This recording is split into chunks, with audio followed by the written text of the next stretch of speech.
Sure.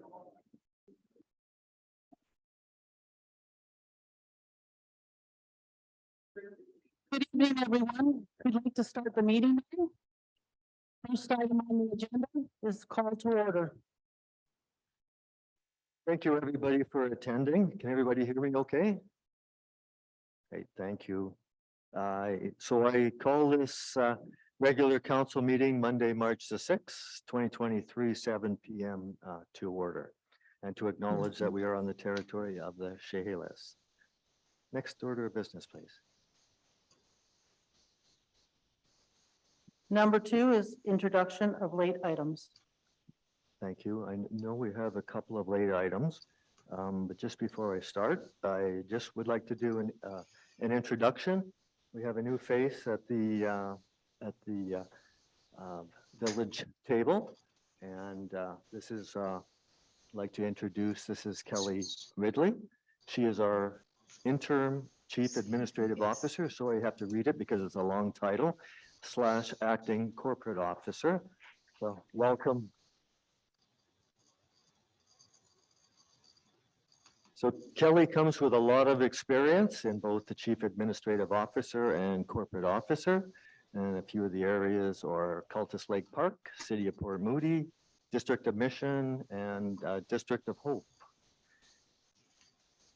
Next item, which correlates with that, I would actually also like to advise the public that our operations manager, Tyson Cook, has accepted the new position of adding on to his portfolio. He is not only the operations manager, he is also now the acting deputy chief administrative officer.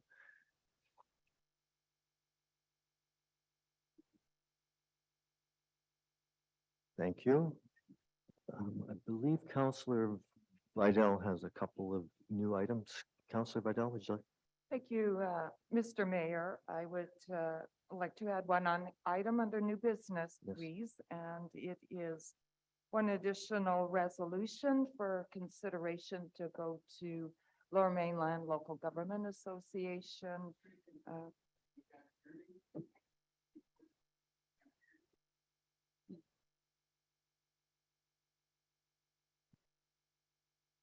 Thank you, Mr. Mayor.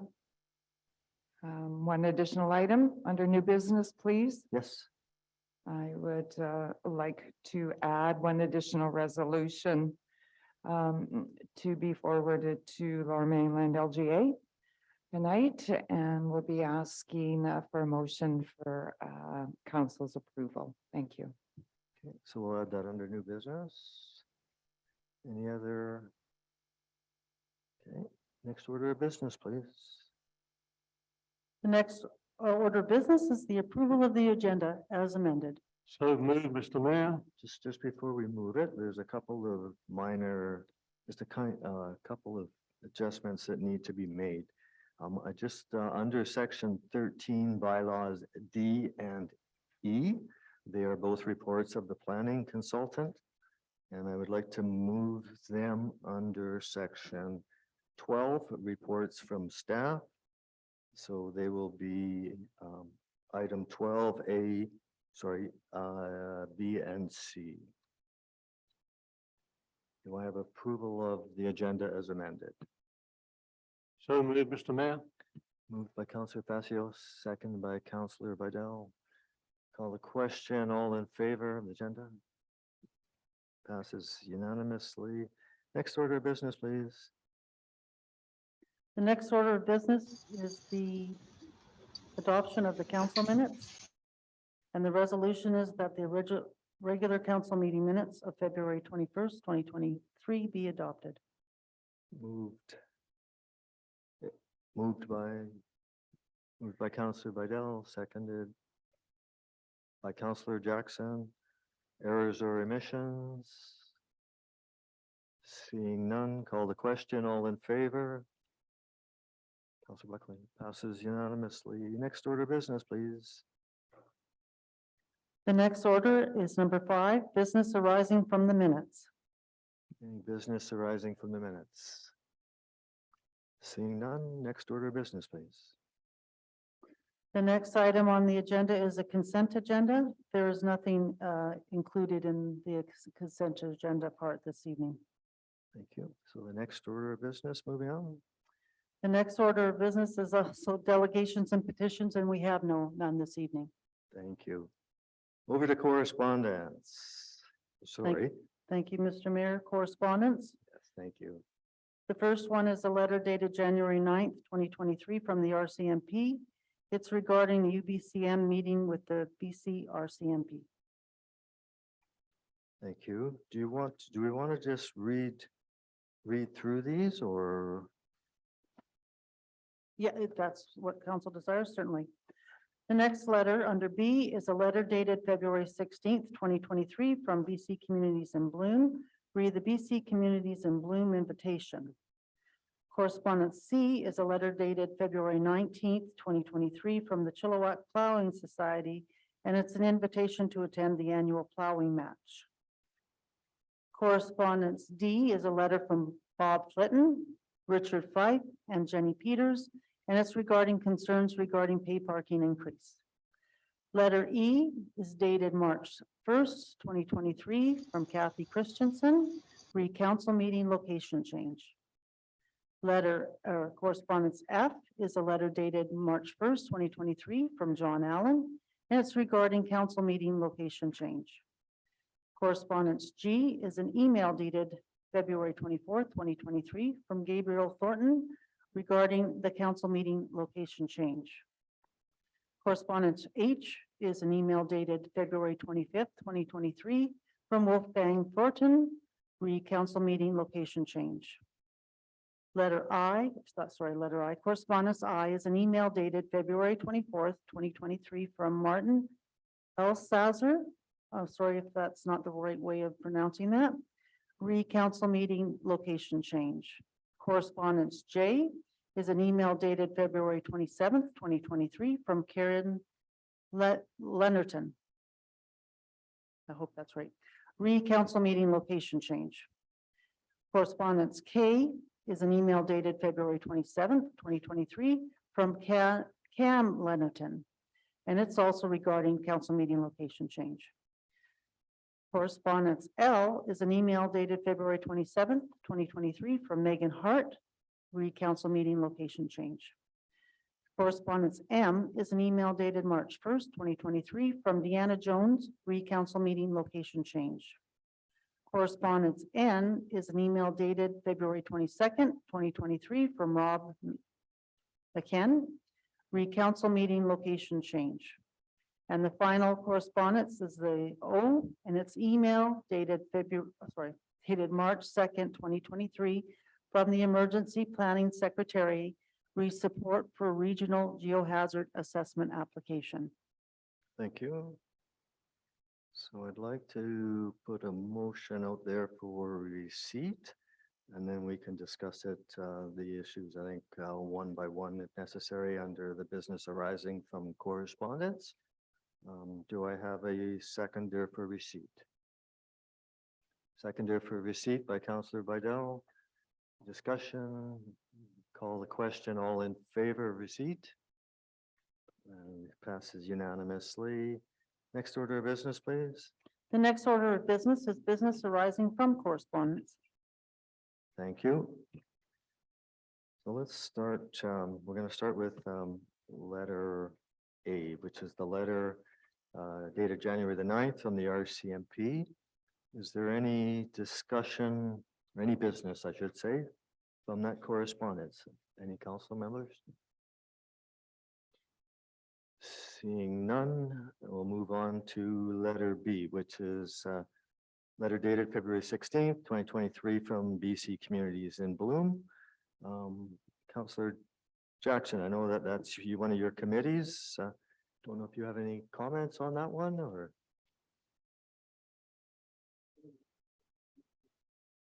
It's not on, no, the site. No, Your Worship, we haven't gotten through the budget yet, so when I looked at the budget, there's no money in it right now. So perhaps on the 20th, when we do the complete review, I'll be able to get to that. Thank you. Thank you, sir. Thank you, Councilor. Is there any further business on the communities in bloom? Seeing none, move on to number C. Letter dated February the 19th from the Chilliwack Plowing Society, reading an invitation to attend the annual plowing match. I guess it sounds like Councillor Fassi or With respect, Mr. Mayor, I'll give that to you. is there anybody on council that wishes to attend the plowing match contest? Seeing none, okay, any further business on item C? Seeing none. Next item is business now from a letter from it's Muddy Waters. It's from Richard, Jenny, and it says Bob. Do we have any discussion on that one? Councillor Buckley. Thank you, Mr. Mayor. I think what I would like to see is if we could meet with Mr. Fife and Jenny Peters and Bob and go through some of this, the allegations that were made in here about how people were treated by parking attendants and so forth is not right. And we need to put a handle on that pretty quick. So I would suggest if we could arrange to have a meeting with him and sit down and go over these things a little further, and then we could advise staff how to act accordingly. But I think it's more than a 5-minute conversation. So I think a meeting would be in order. Thank you. Thank you, And I would put that motion on the table if we. Okay, thank you, Councillor Buckley. Any other? Do I have a seconder on that? Seconded by Councillor Vidal. So just so that I have the motion clear, it's to defer this letter to staff for. To defer this letter to staff, that we could meet on it further and also discuss, especially the parking attendants, but not only that. He is asking for some parking spaces to be moved in front of his place of business rather than down the street, which makes total sense to me. And at that point, we can hear it a little better right from him and we can decide how to move forward. Okay, so that was seconded by Councillor Vidal. So just discussion. Any further, just Councillor Fascio. Thank you, Mr. Mayor. Just for clarification, this will be for the proponents if they wish to meet with our staff, not with council, to go over the moving of the signage and also the costs of the parking, That's correct. and then staff report back to council. That's correct. Thank you. Further discussion? I had the opportunity to actually meet with Richard and Mark, and they went through a lot of their concerns there. And I think that there's a lot of deep concerns in this, so I think it's a great idea to see it being referred back to staff. I know they said that they wanted to be here tonight, but they were busy, so they asked me to present their comments. And I think Councillor Buckley hit, I think, one of the most important ones. But I would just like to add that they were looking for the relocation of the 15-minute stall and possibility of an additional stall for loading and for people for picking up. And they had sorry, as I'm just going through my notes here.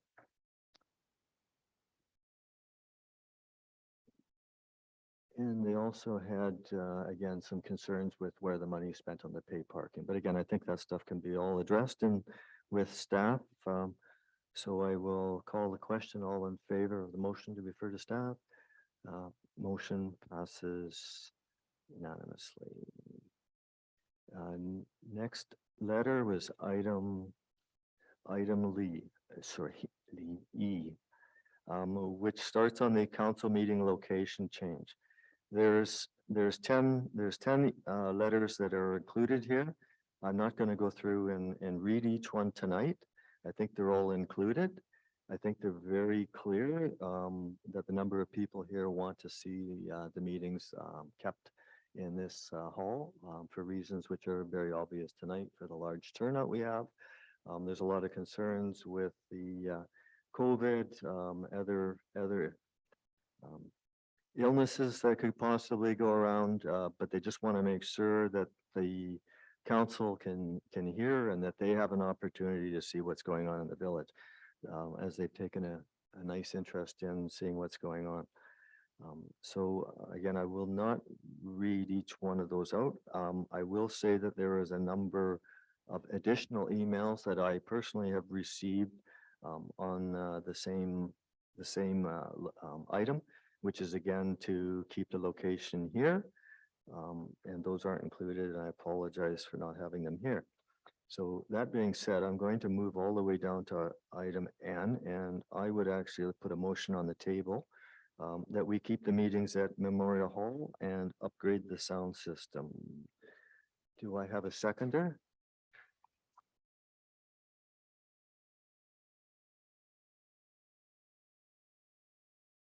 Is there a seconder?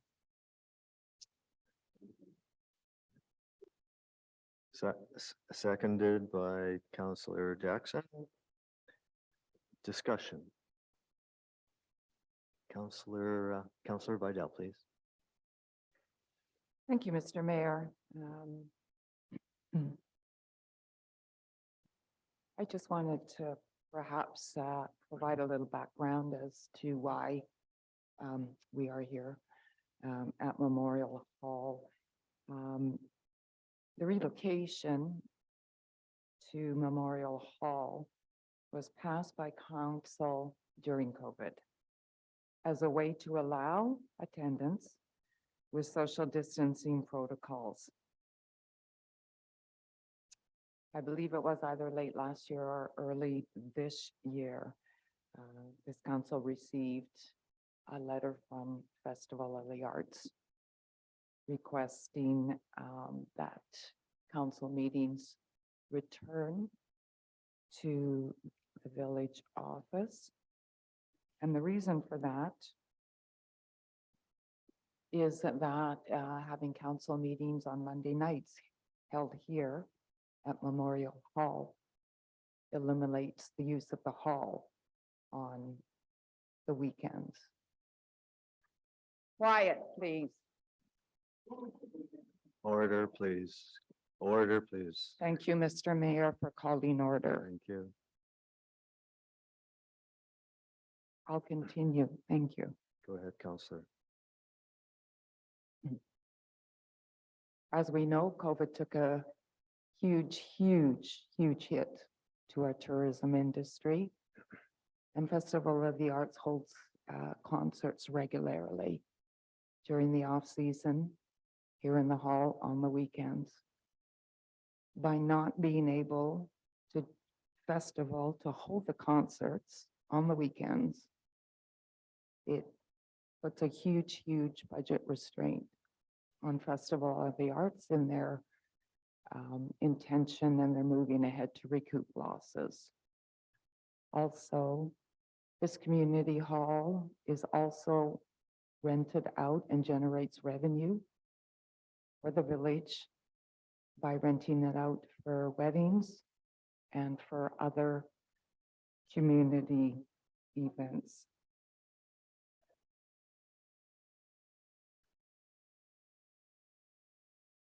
I can't, did somebody? I can't hear something. No. Councillor Vidal, will you finish? Sorry. Thank you. That's my statement. And I do believe that this community hall is not just for council meetings. It's certainly used by the whole community. And I'm not in favor of keeping our meetings here at Memorial Hall. I am in favor of moving them back to the village office. Thank you. Thank you. Thank you, Councillor. Order, please. Call of order, please, Thank you. Mr. Mayor. Discussion, further discussion? Further discussion, Councillor Facio? Seeing no further discussion. I think it's important.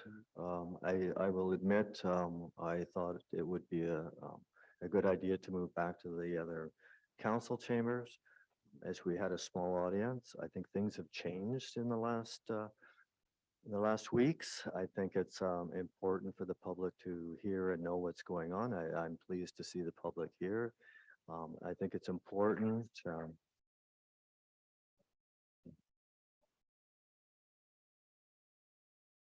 So I will call the question. We're ready for the question. No further discussion? Could I have the motion Yeah. once again, Mr. Mayor? Thank you. Yes, you may. The motion is to keep the meetings at Memorial Hall and upgrade the sound system.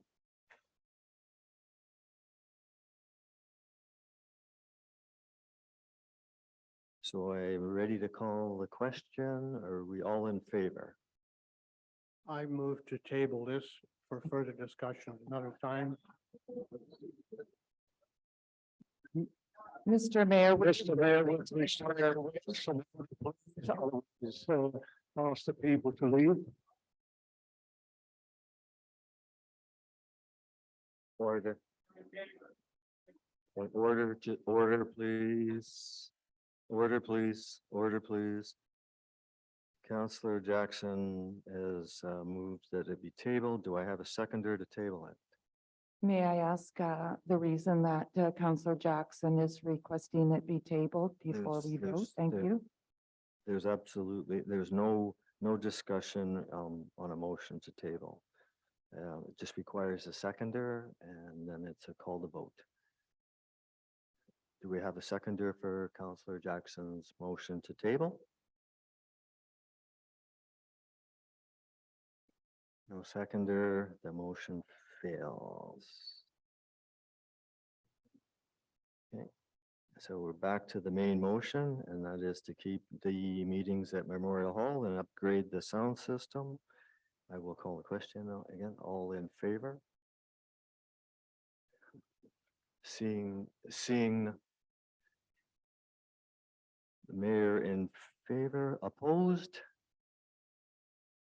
Motion to order, please. Order, please. Order, please. Order, please. Just Mr. like Mayor, that. it's your duty, Just- it is your sworn duty to keep this meeting. Councillor Jackson, you're in order. I am out of order. The motion, council, you have not been given the floor. The motion failed with Councillor Buckley opposed, Councillor Jackson opposed, Councillor Facio opposed, and Councillor Vidal opposed. Motion. Would you please call order? Please. Order, please. Order, please. Next item, move on to the next item, item O, which is the email dated March the 2nd, 2023, from the Emergency Planning Support for the Geohazard Assessment Application. Do you have any business arising from that correspondence? I believe they're Councillor asking for a resolution, Mr. Mayor. Yes. Yes, I'll move the resolution. Okay. Second by Councillor Buckley. Discussion. I have a little bit of, I just have I'm, maybe I should bring it up later when Councillor Vidal's other new resolution comes on. I'm just not sure how these two items, because one is geohazard and the other one here is for flooding, and geohazard consists of flooding. So I'm a little confused with how these two work together. And I think it's an extremely important part that we look into here, because that's all part of our emergency planning. So it has the geohazard also includes again our mountainsides and the dangers of flooding. So I take this one here quite seriously. So we have a recommendation again as per the resolution to support that. And I'm sorry, it was seconded by second. Thank you, Councillor Buckley. Any further discussion on that? Any business? New business? Okay.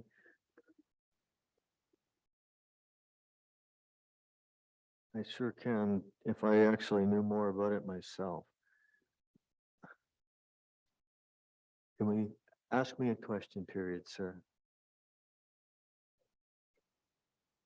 It's we're at call the question on a letter, for the resolution in their recommendation. All in favor? Passes unanimously. Next item, next order of business, please. No, sorry. Yes, next order of business, please. The next order of business is, sorry, a little. Did we get to business arising for the correspondence, what we just did there, right? We did the business. We did the business, yes. So let's, Sorry. number 10 then. No, Okay, number 10, reports of councilors, committees, committee of the whole and commissions. Can I start with Councillor Jackson? We're just very, very busy going to meetings and trying to keep up with what's going on in the community. Thank you. Thank you. Councillor Buckley? I have nothing to report at this time. Thank you, Thank you. Councillor. Councillor Vidal? Thank you, Mr. Mayor. On February 28th, I attended a Community Futures Executive Board meeting. On March 1st, I attended a Citizens Advisory Committee meeting at the Mountain Institution. I also attended a Let's Mott C2C Forum Subcommittee meeting.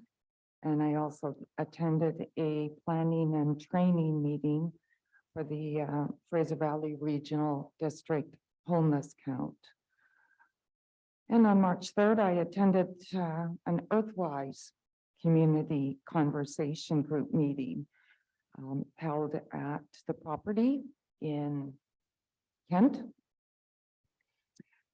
where items discussed included food insecurity and food literacy difficulties within the communities. And for those who are not aware of what Earthwise is or where they are, they're located at the end of Gulf Road and have 57 donated acres, which this organization is run mostly by volunteers. They have a huge certified organic farm. They sell their produce at a small stand on their property. And they also work with other community groups, including community services, creating boxes, and their excess produce is often donated to the food bank. So I have also encouraged Earthwise to, at a future date, appear as a delegation here at a council meeting and provide a brief overview of their programs. So that's my report. Thank you, Mr. Mayor. Thank you, Councillor. Councillor Facio? Thank you, Mr. Mayor. At the Fraser Valley Regional District's board meeting of February the 23rd, we had a delegation there from Stephen Thatcher, Vice President of Operations for Econ 911, and Julie Decker, Director of Operations Relationship Management, Econ 911.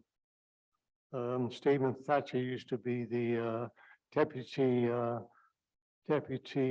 Superintendent of Police, Deputy Commissioner, I'm sorry, before he retired and went into this NG, as they call it. It's the Next Generation 911, and it's federally mandated. Levy increases will be coming in 2024, averaging between 8 and 12%. 80% of calls are from cell phones. No levy on those cell phones. The levy is only on the landlines at the moment. Approximately 22 million calls are received in 2022.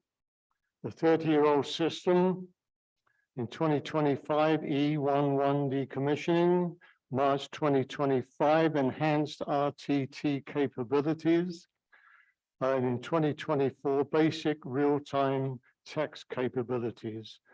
The voice services have been completed in 2022. found out that places like Whistler, especially on the ski hills and the airports, they have more calls coming in from people dropping their Apple 14 phones, which sets off a call to 911, which is obviously unnecessary and a waste of time. Increases to the communities will be by requisition like we have at the moment from the FVRT. There was also a granting aid application that was given to the Lake Erock Community Association to have their water tested on a more regular basis. So that's the end of my report. Thank you, Mr. Mayor. Thank you. Next order of business, please. The next order of business is 11, reports from mayor. Just have a few items, and I had an opportunity to sit down with the RCMP, with Sergeant and with Inspector Darren Pankratz. They gave me a very good orientation of how the RCMP works between all of our different Indigenous communities and all the other communities, how we work all the way up to Boston Bar. There was a lot of good correspondence or conversation that went back and forth. And one of their concerns that they wanted to bring to our attention, which I'm sure will be coming up under council business soon enough, and that is to do with the new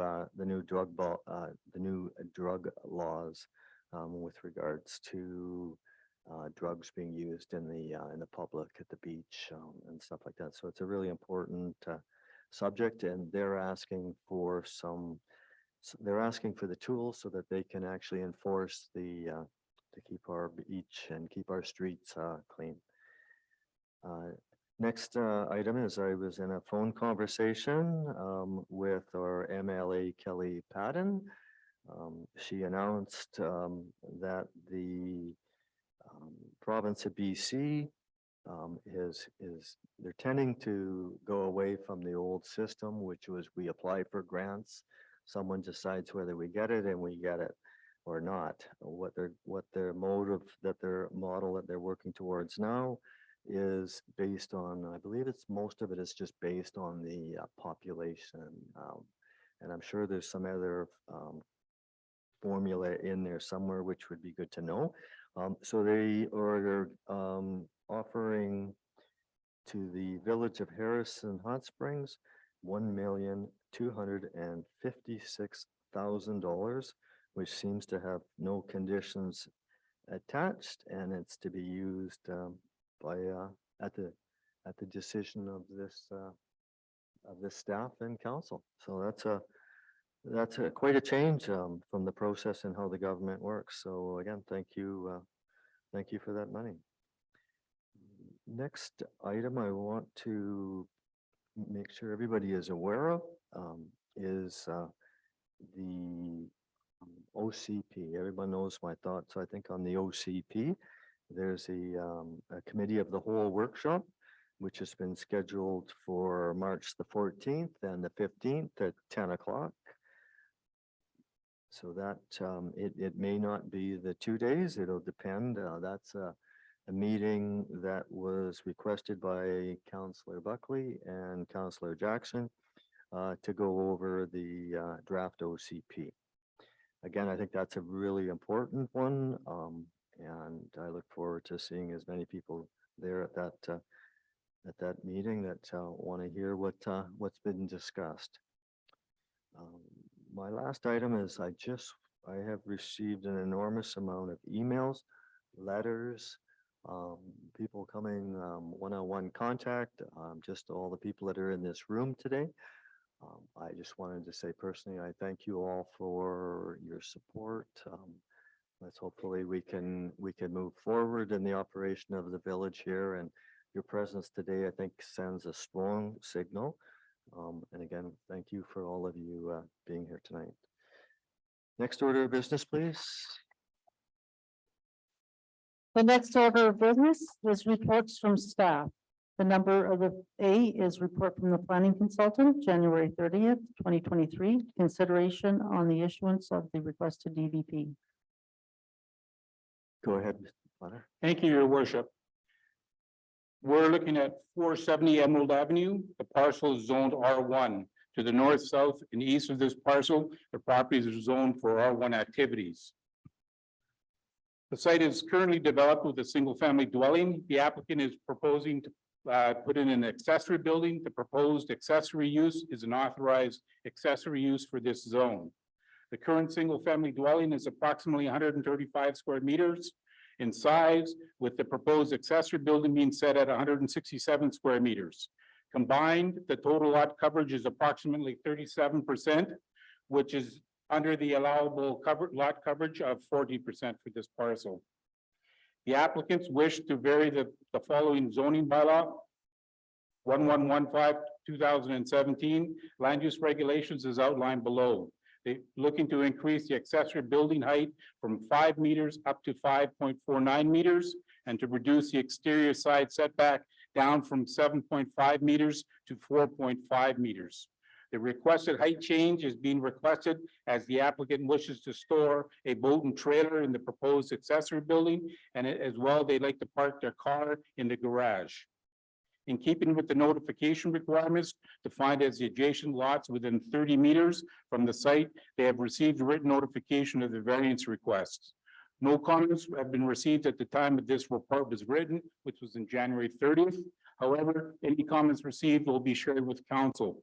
And your worship, we have received one comment from the next door neighbor at 460 Emerald Avenue, and they were looking at technical issues dealing with how do we define an external lot?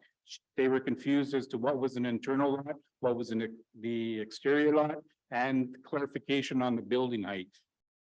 If you'd like to see a copy of the email, I have it right here. If you would like me to give it to the council, your worship. Any counselors that would like to see that? I'm okay with that. Thank you. Counselors, seeing none. No, we're good with that. Okay, thank you. It can be assumed that the applicant thinks that the variance requests are desirable, but the issue here is whether it is desirable from a planning and public interest perspective. Based upon this, the following is provided for your review and reference. As this lot is located at the intersection of Emerald Drive and McCombs Drive, the exterior setback is required to ensure that there's a clear vision area at the above reference intersection. The current application does not provide any information on this issue. Please note that for the primary dwelling, the exterior setbacks outlined in the zoning bylaw are currently set at a minimum of 3.6 meters. The current single-family dwelling is 4.75 meters from the exterior lot line. This in itself should not be considered a reason for refusal. The biggest concern is the variance request does not maintain the general intent of the village's zoning bylaw. For example, the proposed accessory building, if constructed, would be larger than the current single-family dwelling. Because as you remember, the single-family dwelling is 135 square meters. The proposed accessory building would be 167 square meters. The current zoning bylaw definition indicates as follows. Permitted use means the use of the land, building, or structure which occupies the majority or central portion of land and constitutes the primary purpose for which the land is to be used as outlined by this zoning bylaw. While the primary use is still residential, the concern here is the scale of the proposed accessory building or structure when compared to the built character of the adjacent lots. We also performed a review on title, and we found that there was no flood construction level covenant registered on title. As a general operating principle, a safe, harmless covenant is recommended if the flood construction level is not above 14.55 meters. With that, your worship, the staff recommendation is that development variance permit DVP 04/22 not be issued to Hayden and Richard Simmons for the property described at 470 Emerald Avenue, Harrison Hot Springs, for land legally described as Lot 30, Section 12, Township 4, Range 29, west of the 6th Meridian, New Westminster District Plan 35160. Thank you. Do I have a mover? Moved by Councillor Buckley, seconded by Counselor Facio. Discussion?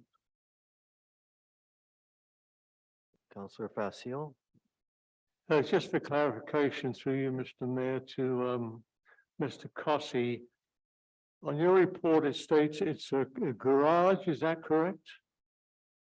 That is correct, your worship. Yet the plan was left with us here this evening suggests that there is an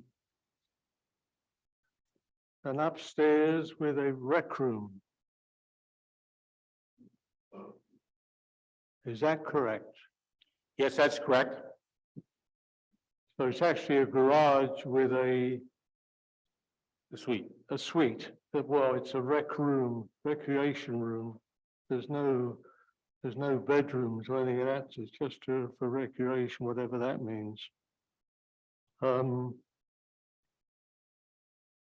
the height is It'll be how much above our zoning? 0.49 meters. Your worship. Well, I'm in favor of the building, I'm not in favor of raising the height. I think the building is fine, but I think the height is a concern in that area, and it's also on the corner, I believe, of Emerald and the McCombs, is it not, Mr. Cossie? I'm sorry, what was the question you were? Through the mayor to you, I believe it's on the corner of McCombs and Emerald. That is correct, your Yeah. worship. Thank you. So there are sight lines to be considered there as well. Go ahead. Yes, your worship. I just want- Even if this development variance permit gets turned down, the applicants are allowed to come back with a revised application and meet all of the conditions of the zoning bylaw. All they're asking for is to build with these variances. And based upon the mass of the structure, staff is indicating that no, should just go back and stick with what the zoning bylaw says. Thank you. Counselor Facio, does that answer your question? Yes, thank you, Mr. Mayor. Thank you. Any further discussion on it? I have some questions for you here now.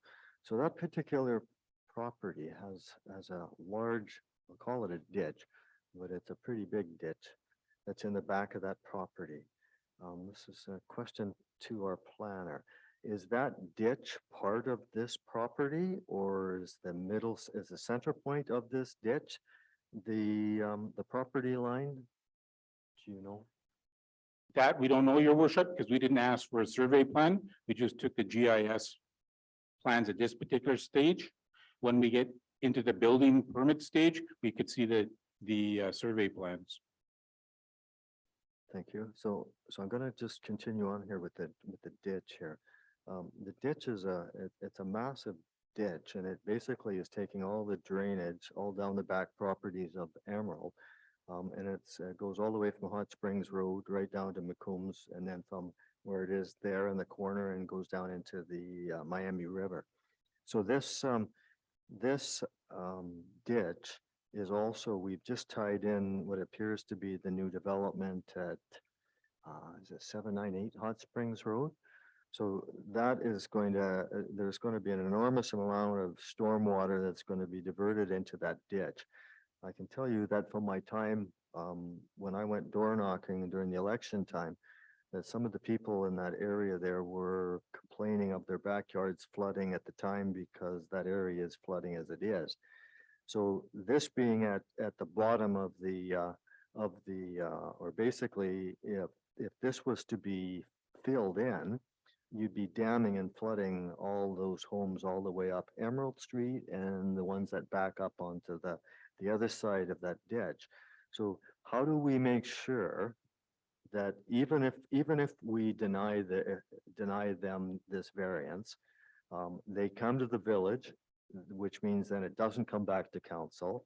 How do we know that the developer doesn't just come here with a backhoe and I don't mean any disrespect for the property owners, but how do we know that they don't just drop a pipe in the ground there and start to fill it up?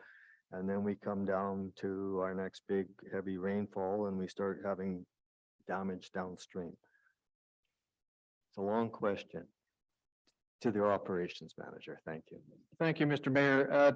To answer your first question regarding the ditch, I do believe it's actually on the south property. It does not cross these properties. And there is actually a statutory right of way that encompasses the open ditch. If council's wish is to issue this DVP and there's ultimate building permit, that would make one of the conditions of the permit that no infilling of the drainage ditch would be completed or even contemplated. Thank you. Go ahead. Did you have something, planner? Ken? No, I'm gonna thank you for that answer. I actually commend the people for bringing this forth actually and asking for a variance permit because they're only asking for an additional 0.49 of a meter increase in height, and most people wouldn't even necessarily pick that up. So to bring that forward, I admire that honesty. I just have one final question to this one, and back over again to operations. Because we just got these drawings, by the way, so I never saw these upstairs rooms. We just thought it was a garage. So when I look at the drawings here, it looks like a washroom upstairs there. Do we allow sanitary sewer connections to a garage? Historically, we have. Typically, they will connect through the existing sanitary connection. If there is a requirement to install a secondary sanitary connection, then that would be at their cost. So they are permitted to have a washroom in the garage. As I don't believe there's anything in the zoning bylaw that says that it's not allowed. I think it just has to do with living quarters, if I'm not mistaken. Thank you. To our planner, did you want to comment on that one? About the washrooms? No, everything's been covered, your Okay, worship. thank you. Thank you. I don't have any further questions. Yeah, Councillor Buckley. Thank you, Mr. Mayor. What I have a concern with is the exterior side setback requirement. I know there has been some buildings that have come up in the village and they tend to encroach on people's with the height and with the side as well on the people that are there existing. And I'm not in favor of the variance on the side. And as you said, with the height, it's not that much for the height, but I would prefer to send it back. Thank you. Thank you, Councillor Buckley. Any further discussion? Councillor Bidell. Thank you, Mr. Mayor. Through you to our planner. Can you, I think I understand, but perhaps for people in the audience, could you explain a little bit further on what the exterior side setback is? Thank you. Go ahead. Certainly, your worship. The exterior side setback is there's a lot that's fronting along onto a highway, a public road, a lane. That is the exterior side setback so that we can have the sight vision around the corner so that we can, the traffic can flow easily and safely. Thank you, Mr. Cossey. So in your report, your one concern is that sight or that vision would be impaired should the variance be granted for that side setback. Is that correct? Yes, there's one already there. It's at 4.75 meters. And currently in the last zoning bylaw, we changed that to 3.6. All right, thank you.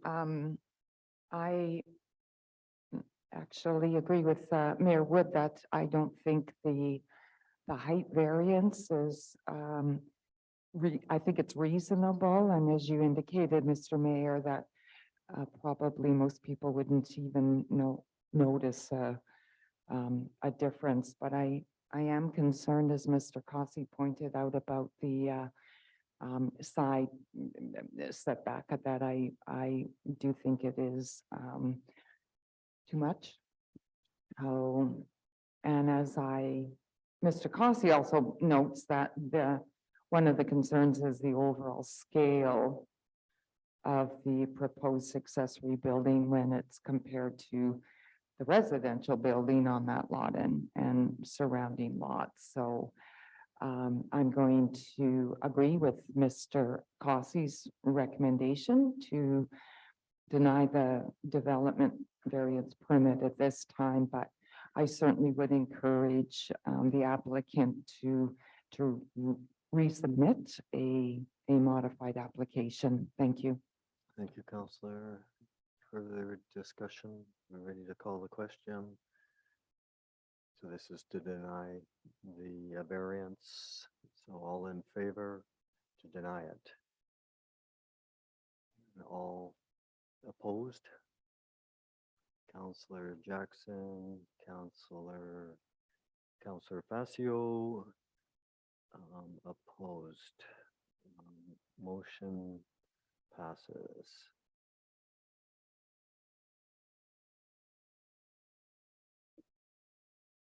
So the development variance permit has been denied. Next order of business, I think this is the one that we just changed over, sorry. As I have to find it here, so what's next on our list here is not, sure, please, thank you. So the next item is, was taken under the bylaw section and moved as number B. It's report of the planning consultant, February 27th, 2023, re-proposed townhouse development at 395 Pine.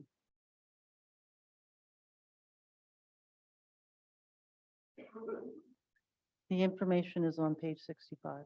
Thank you. Go ahead, planner. Thank you, Your Worship. The development site consists of one property with the assigned civic address of 395 Pine. The site is currently vacant and is approximately 0.2 hectares or approximately 2,000 square meters in size. It can be fully serviced and is accessible from Pine Avenue. The site is currently zoned R2 duplex with the minimum lot size for subdivision purposes ranging from 697 square meters when connected both to the village's sewer and water system to 1,125 square meters when hooked to sewer only. The current parcel size exceeds these requirements. If the OCP amendment request is successful, the applicant still has to achieve the following. From a planning perspective, they have to do a zoning amendment from an R2 zone to an R4 zone. They have to receive their development variance permit to reduce the required number of disability parking stalls and a 1 meter setback for the rear setback line, and securing a form and character development permit for the proposed townhouses. The site is currently designated as a low-density residential area as per Section 6.3.2 of the village's current official community plan. An official community plan amendment is generally required as the proposed R4 use is not compatible with the current low-density residential policies. However, within the OCP, there's Scheduled E entitled Neighborhood Plan Pine Avenue, which also covers this site. So the purpose of the OCP amendment request is required to take the site from the current low-density residential development to a medium-density residential designation. So what we have in the chart below is the OCP designations, what the policy is, and then what are some of the additional policies that are in place. For the low-density residential, this allows for single, family, and duplex residential development, and those are implemented through the zoning bylaw. The additional policies include that there's 20 units per hectare or 8 units per acre.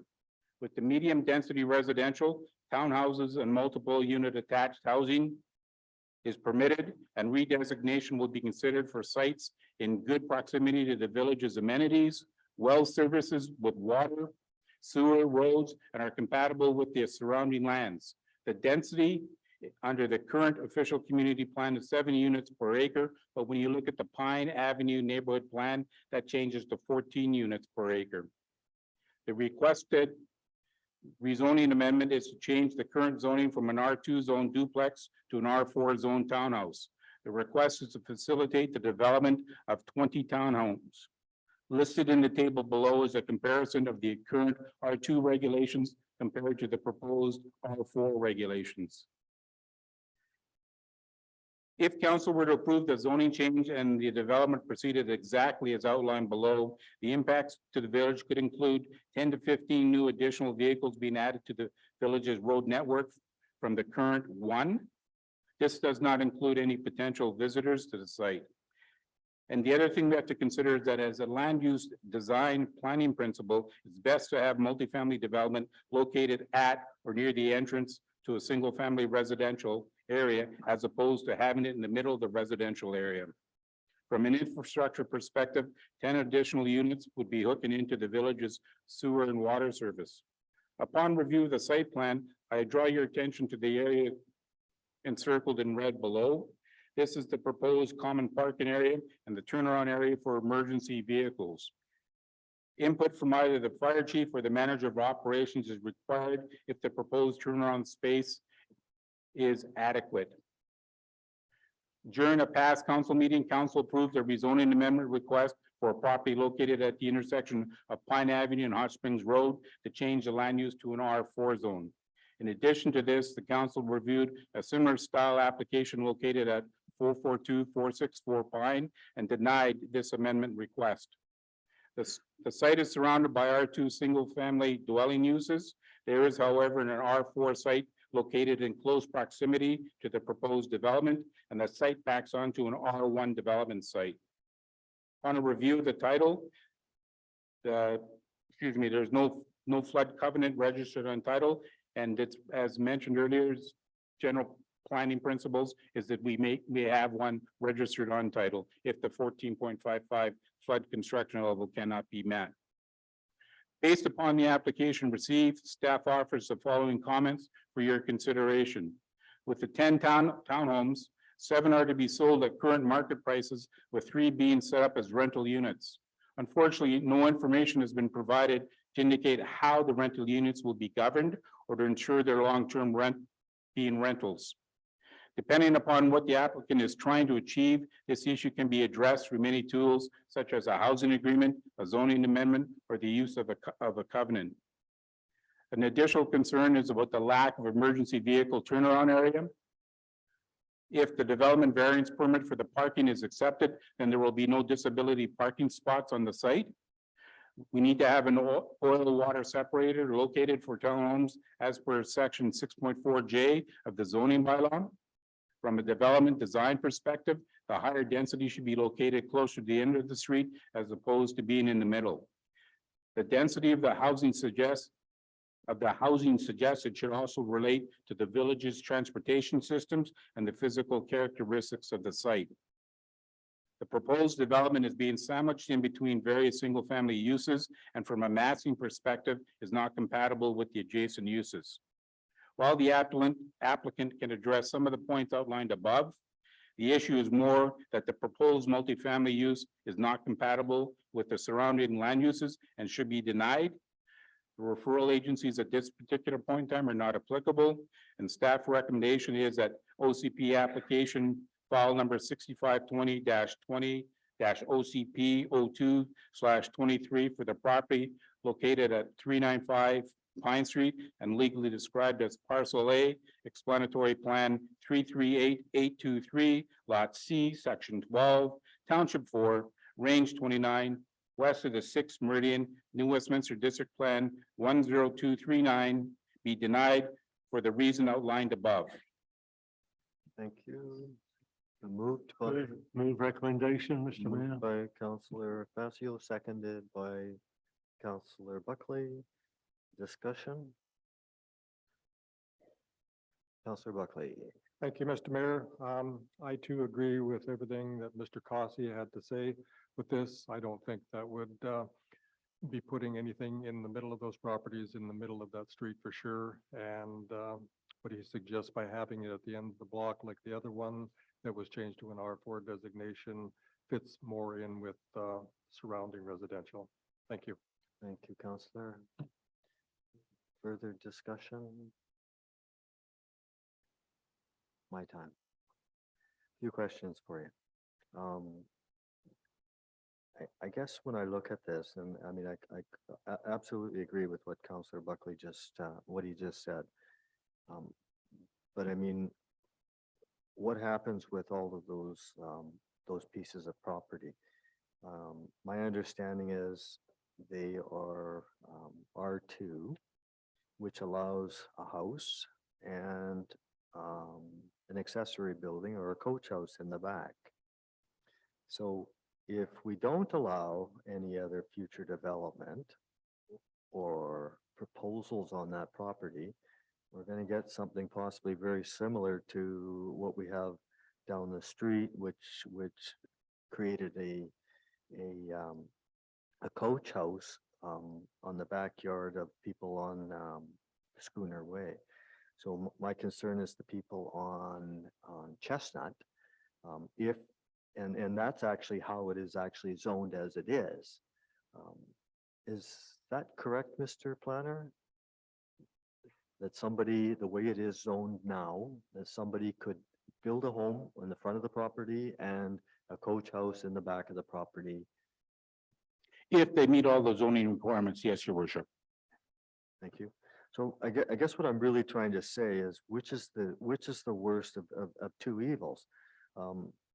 A coach house, which, and I'm not 100% clear on that, maybe the planner can clarify that, could be built as close as 1.5 meters from the back property line, versus this proposal is 7.5 meters from the property line.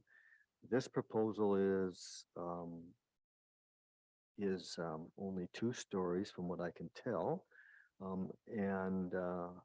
I think that having a 30-foot wall, 1.5 meters from your property line would just be a wow factor, again, versus the 7.5. So now I've said a long story. I really kind of question within the draft OCP that we have that's coming forth. Is there any difference with what's in that draft OCP with regards to this neighborhood plan with respect to what we have now? No, your worship. Perfect, thank you. So I guess that would be my question is I would think it should be in our draft OCP so that we could, and I would believe that we should actually make sure that we have a neighborhood community task force that could actually look at the homes that are on Pine, all of these R2 zones, and all the adjacent properties, including that on Chestnut, on how it's going to affect all of them. I think that it would be important for that to happen. Again, I think that the people on Chestnut would be very frustrated if somebody came and built this coach house as already is what's approved. Any further discussion, Councillor Fassi? Yes, thank you for your comments, Mr. Mayor. I believe also the R2 would allow instead for duplexes. Say again, sorry, sir. Sorry, Councillor. I believe the R2 zone would also allow, instead of coach houses or single house and could allow for duplexes. Oh, absolutely. Yes. Yes. So you didn't mention duplex, so that could be the alternative if it comes back again. It could be nobody, yeah. It could be anything, Thank you. whatever. Thank you. Thank you, Councillor. It could be whatever somebody wants to put. I just think it's important that the community gets together in that local area and have a good discussion on that land use. I would definitely like to see that added for discussion there in our draft OCP. Any further discussion? Yeah, Councillor Buckley. Thank you, Mr. Mayor. I know with previous discussion that we had in an open meeting, we had talked about the size of coach houses and that we were going to look at the OCP designation of such. And maybe with a change of zoning or something that could be rectified. But because we have this meeting coming up on the 14th and 15th of this month, I would like to go through that process Thank you, as far as the coach houses, just abutting up with that meter and a half. thank you, Counselor. Counselor Vida. Thank you, Mr. Mayor. Through you to Mr. Cossey. I know next on the agenda is a similar proposal. That is 2 lots, I believe, east of that location. And from the zoning or from the map, it indicates that 415 is located in between those proposals. Is that correct? Or is 415 going to be part of the proposed development and kind of used for that access? It's No, 395. 3, so that Yeah. they're 2 separate. Yes. Okay, are you aware if there is a residence on 415? No. Okay, I can't be 100%, but I did take a drive-by and there wasn't clear markings indicating specific addresses. To me, it did appear that there possibly could have been a existing residence there on 415. So thank you. Thank you, Counselor. Counselor Jackson. Thank you, Your Worship. Just one comment. I come a little bit different on this. Yes. Pine Avenue is a very narrow road. Mm. And before some of this development that took place, it should have been widened. There should have been a sidewalk put in.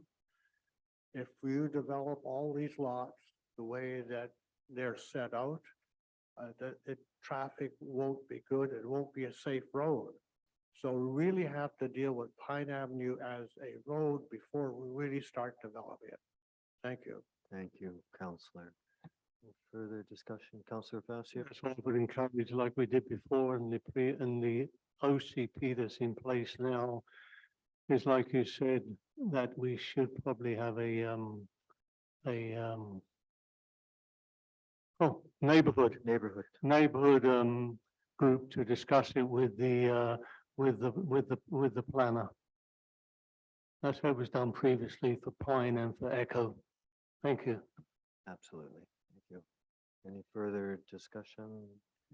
Ready to call the question then? So this is to deny this development, this townhouse development proposal. All in favor? Opposed? Nobody opposed to pass? So the application fails unanimously. Next item to our planner, Mr. Planner, please. Thank you, Your Worship. This is for 435 Pine Avenue, and the report is dated February 24th, 2023. The development site consists of one property with the assigned address of 435 Pine. Located on the site is a single-family dwelling, and that the site is approximately 0.4 hectares or 4,050 square meters in size, is fully serviced and is accessible from Pine Avenue. The site is currently zoned residential duplex with the minimum lot size ranging from 697 square meters when hooked into the sewer and water to 1,125 when hooked into the sewer only. If the OCP amendment request is successful, the applicant still has to achieve the following: a zoning amendment from an R2 to an R4 zone. They have to receive their development variance permit to produce the required number of disability parking stalls and a 1 meter setback for the rear setback line. And in addition, they have to secure a form and character development permit for the proposed townhouses. The site is currently designated as low-density residential as per section 6.3.2 of the village's OCP. They would have to do an amendment to medium-density residential, as already discussed previously, and located below on page 72 is a designation, the policies on the permitted uses and the additional policies, which we've already gone over. so we won't go over those again. Unless you would like me to. No, Okay. Requested rezoning amendment is to change the current zoning from an R2 zone to an R4 townhouse. The request is to facilitate the development of 20 townhomes. Listed below is the table outlining the changes that would happen from an R2 zone to an R4 zone. If council were to approve the zoning change and the development proceeded exactly as outlined below, the impacts to the village could include approximately 20 to 29 new additional vehicles being added to the village's road network from the current one, and this does not include any potential visitors to the site. And as a land use design planning principle, it's best to have a multifamily development located at or near the entrance area to a single-family residential zone, as opposed to having it in the middle of a residential, single-family residential area. From an infrastructure perspective, 19 additional lots would be hooked into the village's sewer and water system, as opposed to the current one hookup. Again, when you look at the diagram that's outlined on page 74, you'll see there's a big red line going through the middle of the common property area. That is the access and egress points for the townhouse. And there again, from the planning perspective, there is not sufficient room for an emergency vehicle turnaround. During a past council meeting, council approved a rezoning amendment request for the property located at the intersection of Pine Avenue and Hot Springs Road to change the land use to an R4 zone.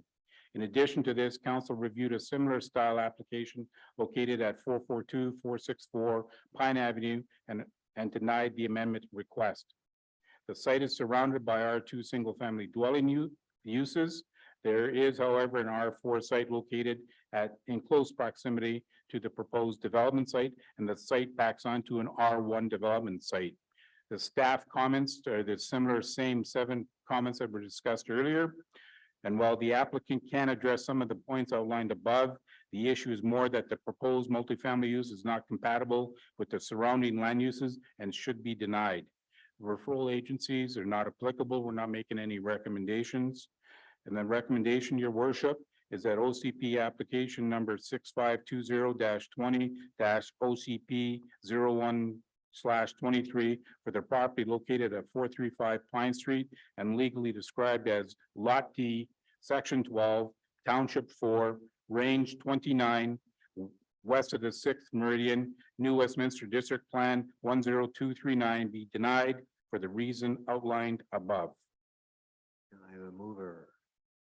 Moved by Counselor Jackson, seconded by Counselor Buckley. Discussion? My thoughts exactly. Ready to call the question? So all in favor, that is to deny this OCP amendment, this application. And, it's denied and it passes unanimously. Next order of business, please. Yeah, I think we're on 13.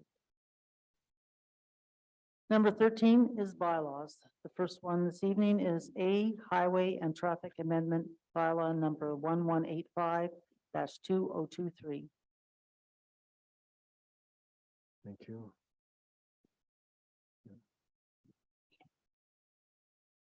It's on page 47. 37, thank you.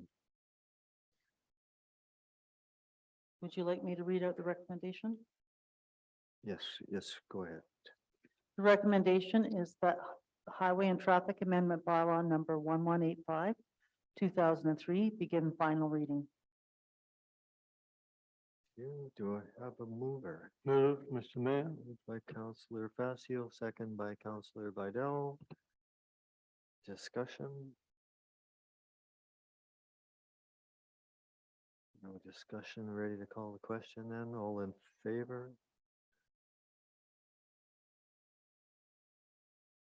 Counselor or opposed? Counselor Buckley and the mayor opposed.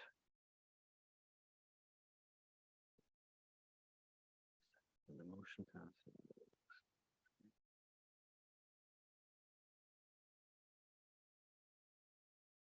Next item, please. The next item is under bylaws is B, boat launch facility and parking lot regulation amendment, bylaw number 1186, 2023. The recommendation is that boat launch facility and parking lot regulation amendment, bylaw number 1186, 2003, be given final reading.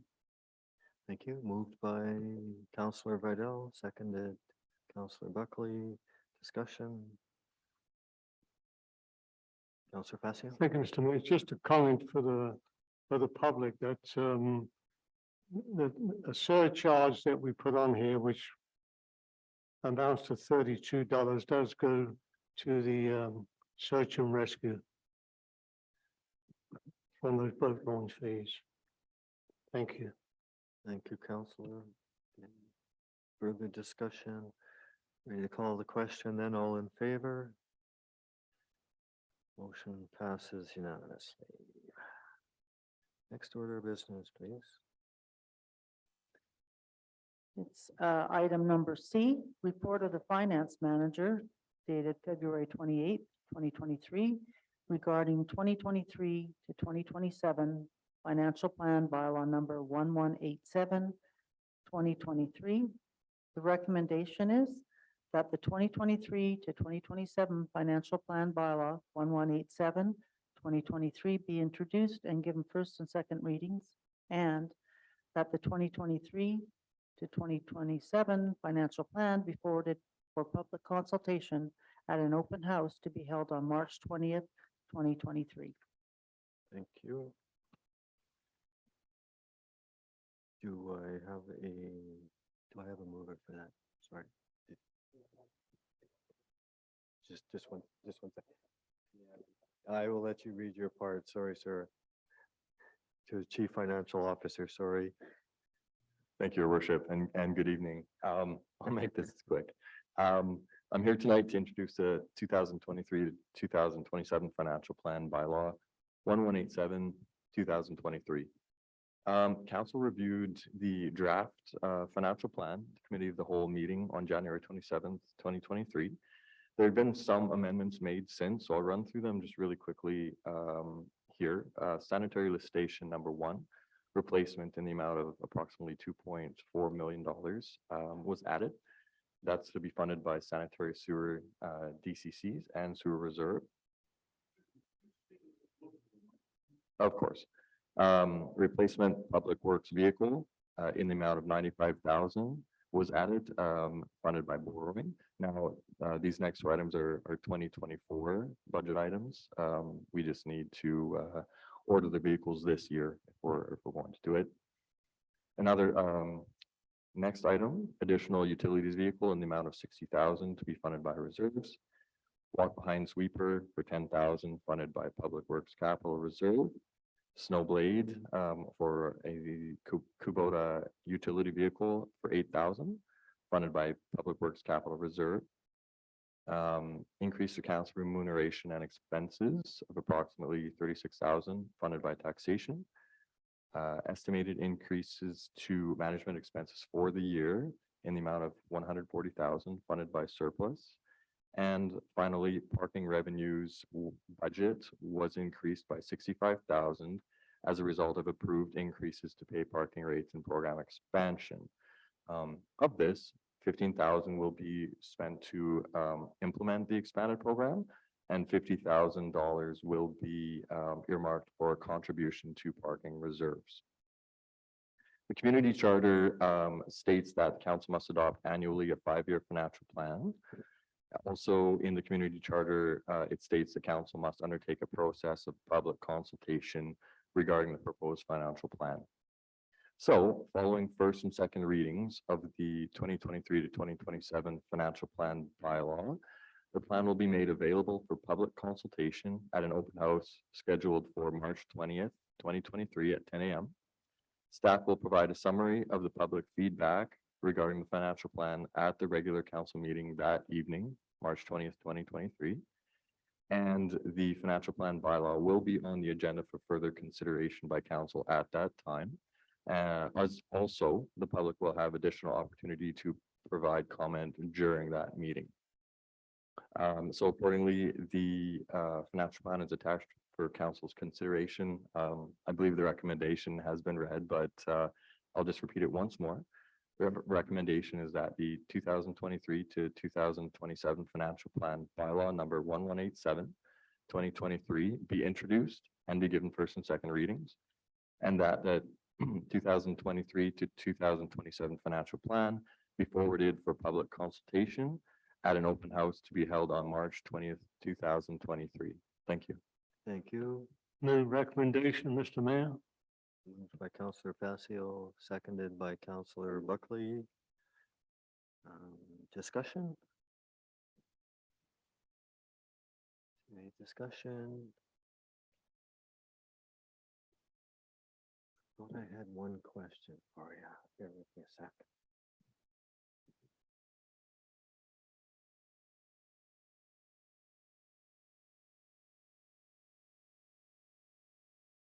I'm good. Okay, so we're ready to call the question then. I'll call the question. All in favor? Counselor, yeah, so motion passes unanimously. Next order of business, please. Yes, Mr. Mayor, the next item of business is 14, new business, and that's the late item for the agenda that Councillor Vidal brought forward regarding the resolution of working committees for flood disasters. Counselor Vidal. Thank you, Mr. Mayor. This resolution came about as a subcommittee of our Let's Not C2C forum.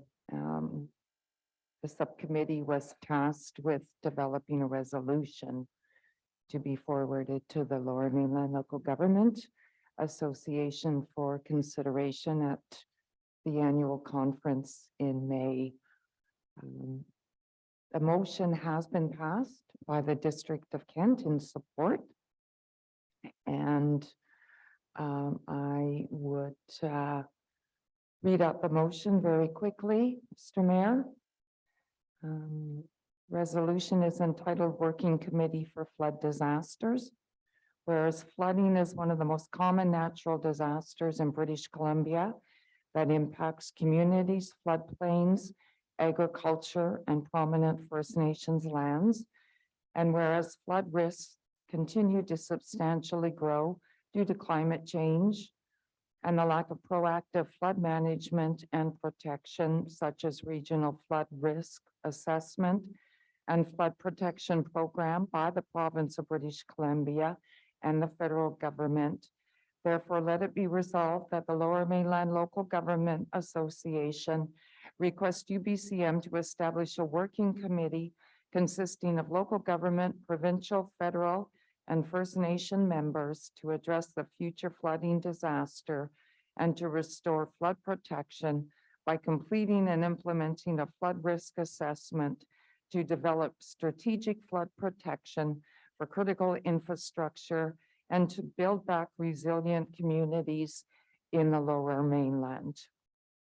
Thank you. And with that, Mr. Mayor, I would like to make a motion that the Village of Harrison Hot Springs support the resolution Working Committee for Flood Disasters as developed by the Letsamot C2C Forum and forward to Lower Mainland Local Government Association for consideration at the May conference. Thank you. Thank you. To a seconder, seconded by Counselor Passio. Discussion? Discussion? No, I was just a little confused with the other one that was earlier, which is the geotechnical one. Is anybody, it's operations? Yeah, thank you.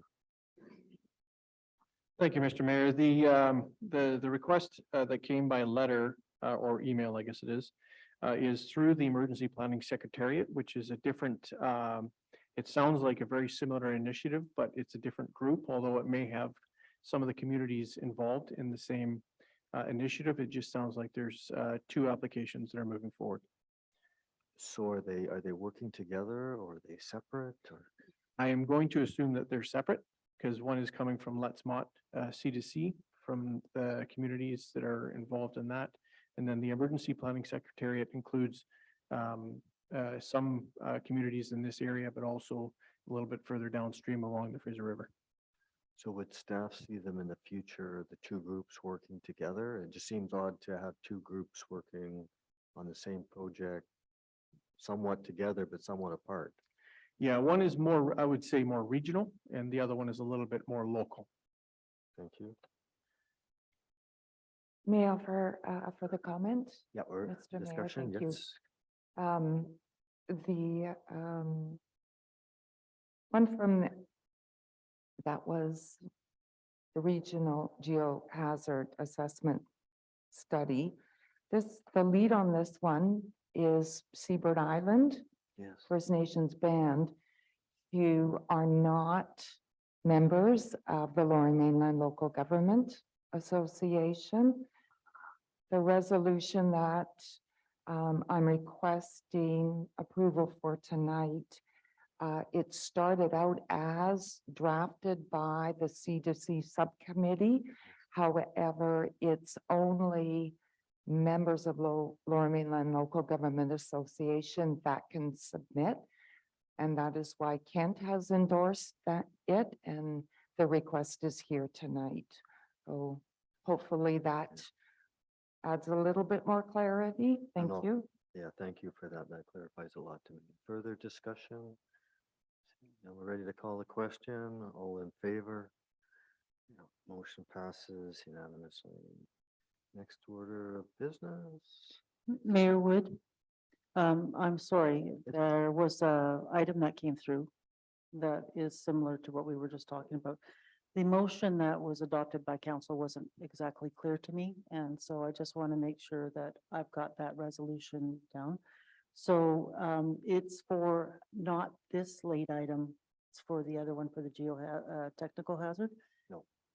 So I just would like to clarify that council was Councillor Facio, Councillor Buckley, and I just want to confirm that this is the resolution for that other document. That council for the Village of Harrison Hot Springs support participating in the regional geohazard risk assessment with grant funding from UBCM's Disaster Risk Reduction Climate Adaptation Program. There's that confusion because they're both very similar. So the other was the other one was earlier on, which was the receipt, I believe, of the letter.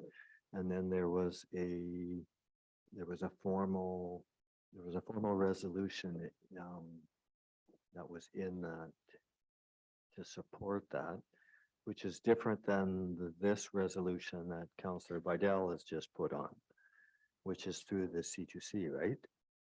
So this motion that Councillor Bidell did has nothing to do with the item on the new under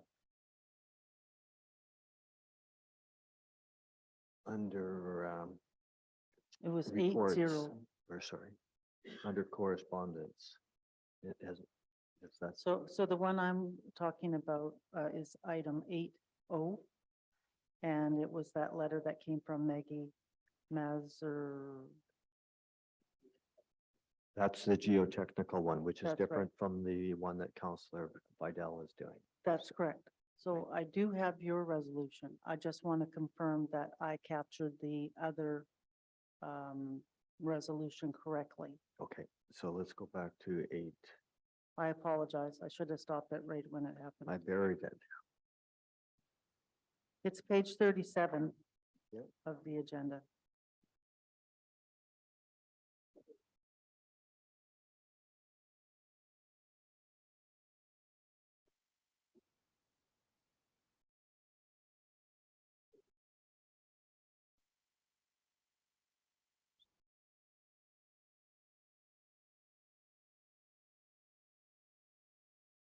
So the request was that the committees interested in participating in this project provide us with a notice of intention to participate in the project Perfect. or letter of support by March 8th. Perfect. I think that's exactly where it is. So the, that motion, when was to, sorry, Counselor Fassian? Oscar risk resilience, climate adaptation. Correct. And we're reaching out to communities in the Upper Fraser Valley and Mid Fraser region to seek participation in regional geohazard risk assessment with grant funding from UBCM's Disaster Risk Reduction Climate Adaptation Program. Is that the one, Mr. Mayor? Yes, correct. Rest of council? Good. Yeah, thank you. Very good. Okay, next order of business then.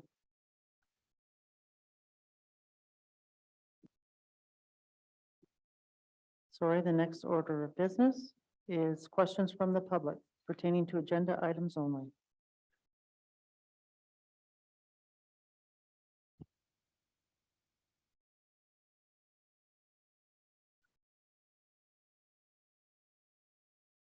Good evening.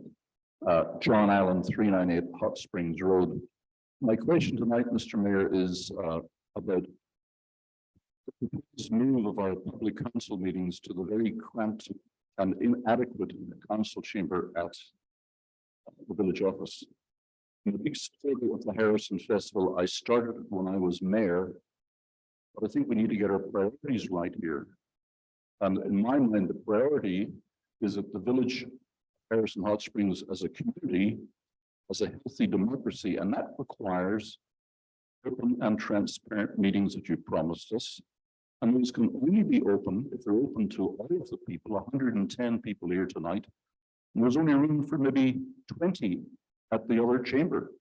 Where do the other 90 people go? Sit out in the yard? It just doesn't work. What I've done over the last 40 years involved with the festival is we put on these concerts, which are really fundraisers for the summer festival, on Saturday and Sunday night. And when the concert's over, we pitch in, we move the tables and chairs back, and when we leave here on Sunday night, the hall is ready for any use, including a public meeting on Monday. So I do not see why having a concert on a Saturday or a Sunday night has to lead to the cancellation of our public meetings in this hall.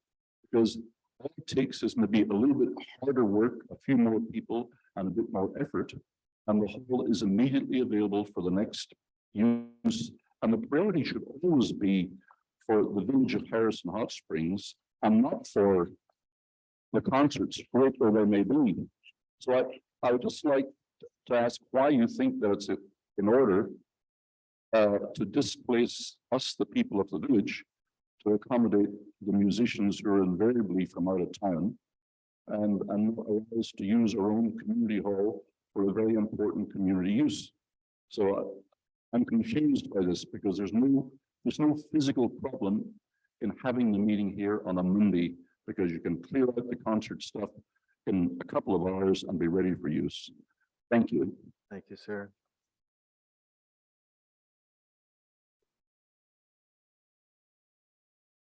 Any counselors want to comment on that?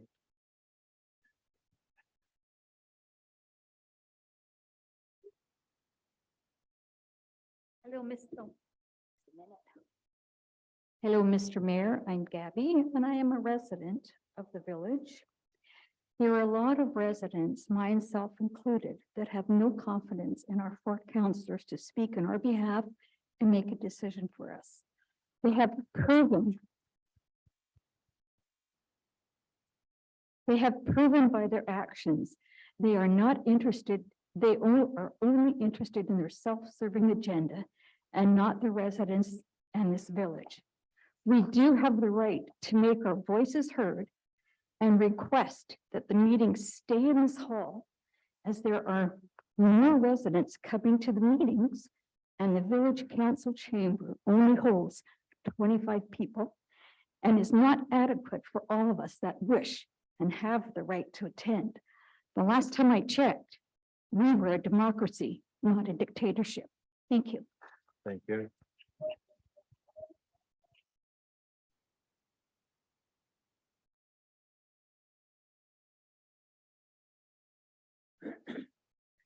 Zoltan Kiss, 531 Echo. In reference to the build on Emerald and the drainage ditch. Some people may know that I was part of a survey crew that did survey property on Ramona. And the pins, property pins, go into that ditch. And that ditch is, I believe, if I remember correctly, Mr. Bachman, who lives on Emerald, some may know him. He had complained many times, if you want to research the village information, he has complained that the ditch is overgrown and he himself cannot go back there and clear it, not because he doesn't have a chainsaw and he doesn't know how to use it, but it's because of the cleanup that's involved. He is not responsible for cleanup of that ditch. That's a right of way that goes into his property and the properties on Ramona. That is a drainage ditch and it would create problems if this development on Emerald is to go forward. And if that ditch is covered in, then the village will be in a big heap of trouble. I mean, water and lots of it. And not that the customer we were working for at the time was on Ramona, wanted to fill in that ditch and was not allowed. And he wanted to recover his land, which I would too. And so I believe there's a covenant in that ditch. So the residents who live along that ditch cannot fill it in. But I think the village has been negligent in terms of clearing that ditch, allowing it to overgrow and creating problems, flooding and so on. So I encourage council to review that. And I don't believe the whatever building they want to put there is right for that area. Anyway, that's my 2 cents. Thank you. Thank you. Can I just ask for a comment and answer, or if operations has any comment on that drainage ditch there? Yeah, I said earlier that forgive me, Mr. Mayor, through you. I did say earlier that there is a statutory right of way that protects that ditch and hopefully prevents people from filling it in. As far as the concerns with the maintenance of it, who looks after that maintenance part of it? So the ditch itself is our responsibility. To date, I have not received a complaint regarding any drainage issues in my time here. Mr. Bachman and I did speak regarding a tree that he had a concern about, which was on his property, which would fall under his responsibility. Thank you. Good evening, Alan Garno from 641 Schooner. I have a question regarding the meetings, but if I may be permitted a comment about the coach house business. You may recall that it's behind my house that the monster was created and that the biggest problem is that you have a 50-foot by 50-foot building. The height isn't as much of a problem as the size, because a 50-foot building is backing onto single-family lots of 42 feet. So it's dreadful.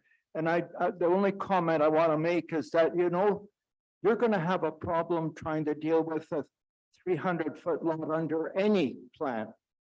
It's going to be a problem.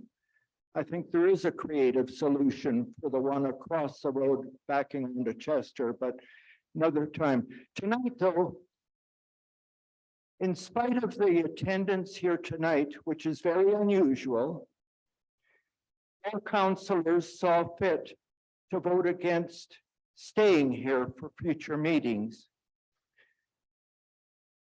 I don't understand that. It flies completely in the face of reality. When I first came to here, my attention was drawn to this because of this silly coach house thing.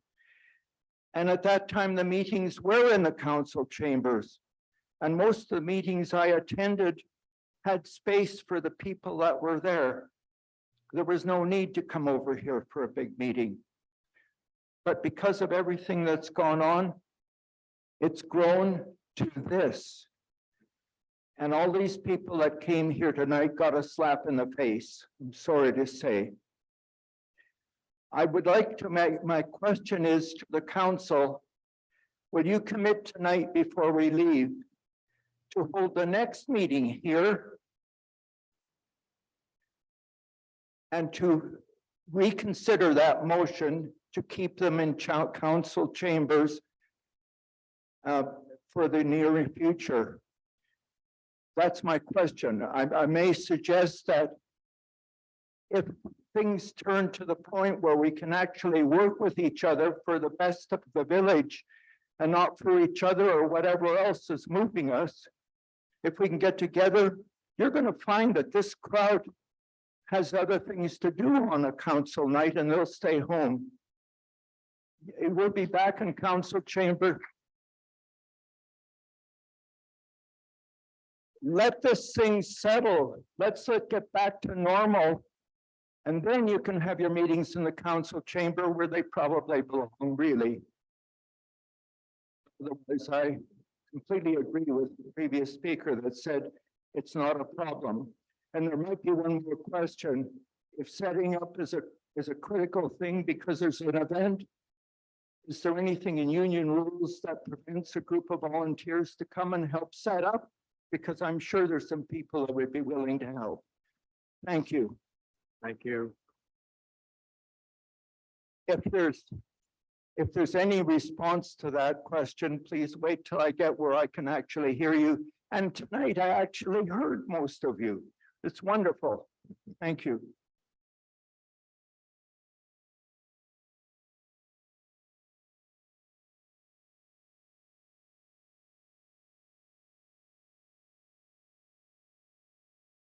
Good evening, Mayor and councillors. My name is Judy. I live on Cottonwood Avenue and have been a resident here for about 7 years.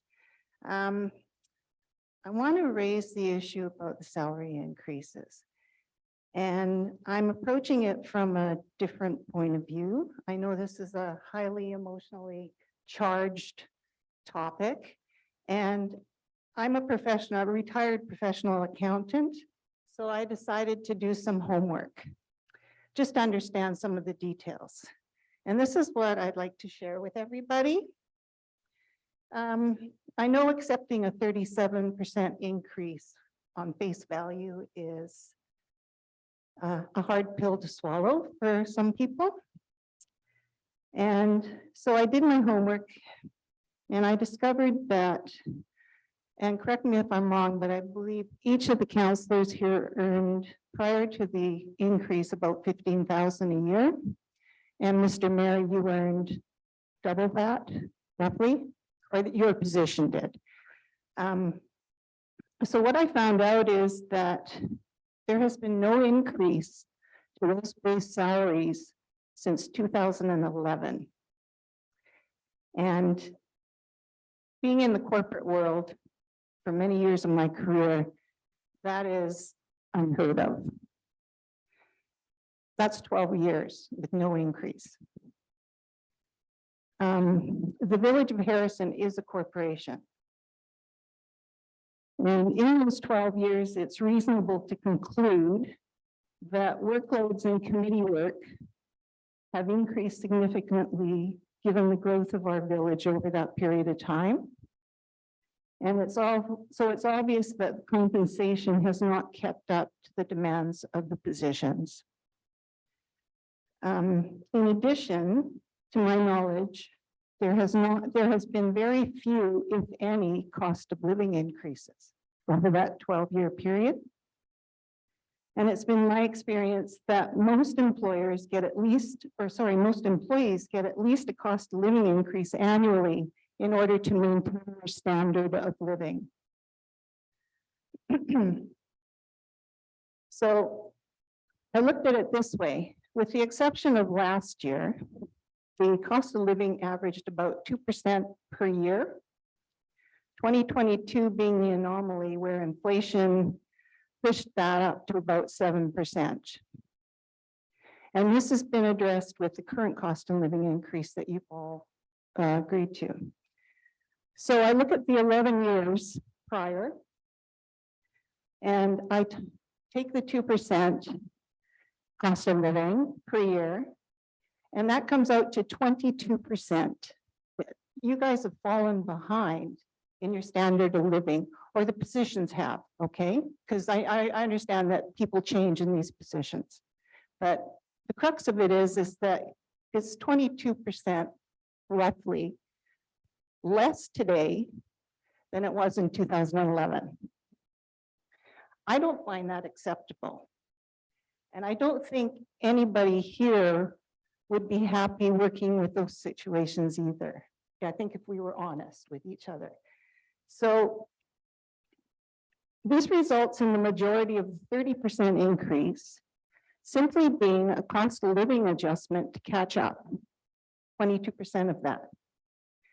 This results in, and that leaves only 8% of the 30% increase to compensate you for the increased workload over the course of the last 12 years. So based on these facts, my view is that increase is reasonable and it's warranted. So in addition, the $1,000 allowance for village use of personal computers, cell phones, office supplies is in no way to be considered salary.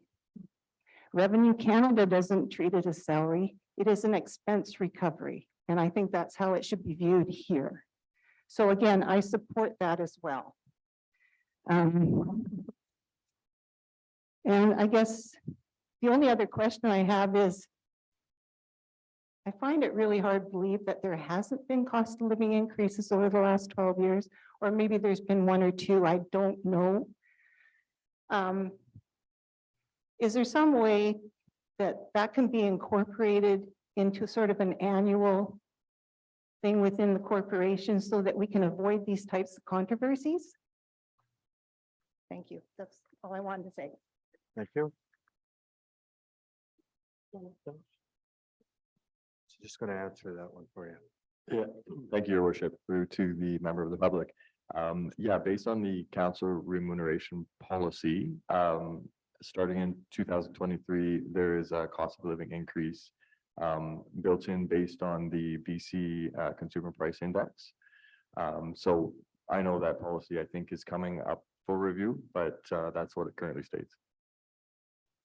Thank you. Go ahead, please. Good evening, Your Worship, and Blair Degenstein, 341 Chestnut Avenue. It was good to see the decisions made this evening with regards to the development on Pine. I want to further comment on that. You did mention that the setback, Mr. Mayor, was further back from the property line. That's true. But the buildings that they were proposing were 3-story townhouses, not 2-story. So that would be about a 32-foot wall for those residents on the south side of Chestnut Avenue.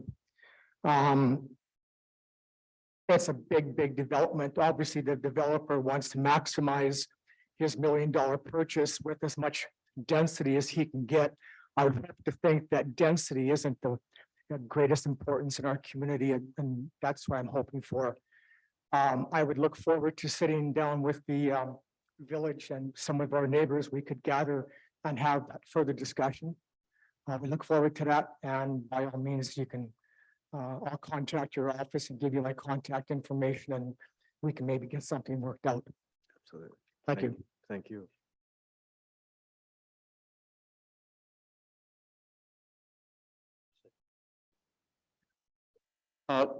My question, Mr. Mayor, is on the minutes, and I appreciate that we got the minutes here tonight of the meeting that was held on the 21st of February.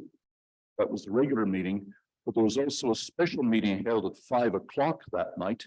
That was a public meeting, and I was there for at least 30 minutes of it. And those minutes haven't appeared here tonight. And under the rules, all minutes of council meetings must be presented at the next meeting. My question is, why are there no minutes here for the special meeting that was held at 5 p.m., 2 hours before the regular meeting on the 21st of February? Thank you.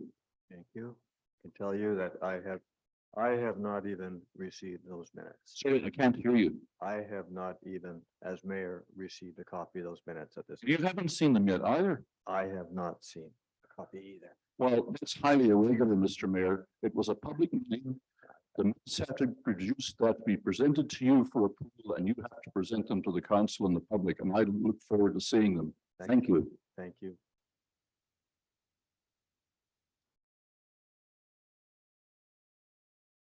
Good evening, Martin Elsasser, a fairly new resident to Harrison. We've only been here since October of last year. Well, We did miss the election, unfortunately. We didn't get here in time. But it's been a real eye opener since, to see some of the goings on between the mayor and the council, the duly elected mayor, and the council members who for some reason don't seem to support him. However, that's not really the question. The question is with this relocation of the meeting, perhaps Councillor Vidal could answer. Where will people go that don't fit into the next meeting if it's held at the council chambers? Where would you suggest that we go? Go ahead. Our Councillor. meetings, may I Go ahead. address that? Thank you.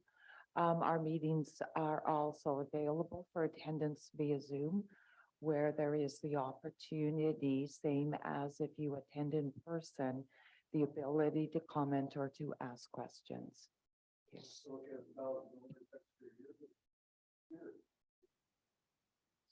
Thank you for answering. Thank you. Hi, Kelly Salanga, 637 Schooner Place. Fidel. So the Zoom, we all know what that involves. Here we go again. I'm sure. right in. The buttons can be pushed if things are said that people don't like. People have been muted. I have tried to do a Zoom thing. There are certain people that can be excluded if things are said that people don't want to hear or opinions aren't expressed. So to me, going on Zoom in a small office means basically silencing the voices you don't want to hear and only listening to the ones you want to, because you can be selected to be heard or not heard by one of you pushing a button and saying, oh, I don't like what they're saying.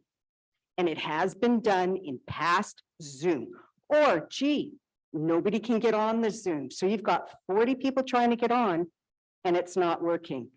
There's people in this village that are elderly that don't have Zoom. There are people that don't know how to use Zoom. You put up a meeting at the post office, people go by, they see something on the agenda. Where do they show up to hear their voice? Here, because physically, everybody can make it here.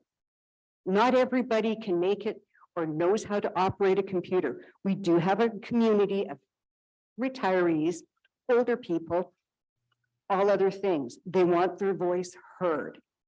So why would we want to sit on a Zoom where somebody can take a button and go, oh, I don't approve of that. Boom. Oh, this person's trying to log on to Zoom. Let's not let them log on because we know it's happened. We're not all that naive. So why would we as a village not want our voice heard in a place that the taxpayers' dollars help build in the first place to actually one night, 2 nights a month have our voices heard? Thank you.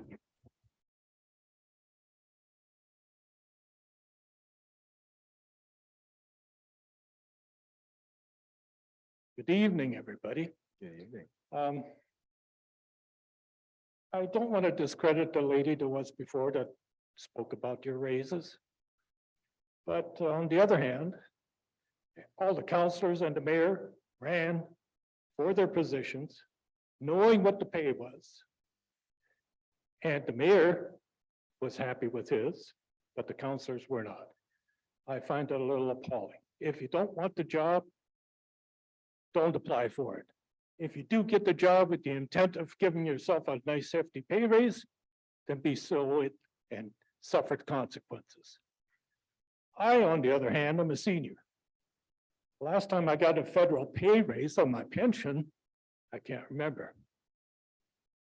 But I'm still here. Thank you. Thank you.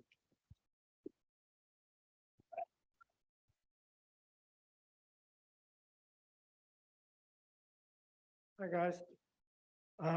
Counselors. Two subjects. One, which reminds me of the days when I was on council. And this business of coach houses came up. And I made a motion which was seconded by Councilor Jackson, that coach houses only be allowed to be built in R2. And the reasoning behind that was that R2 is duplex and it can be easily accommodated.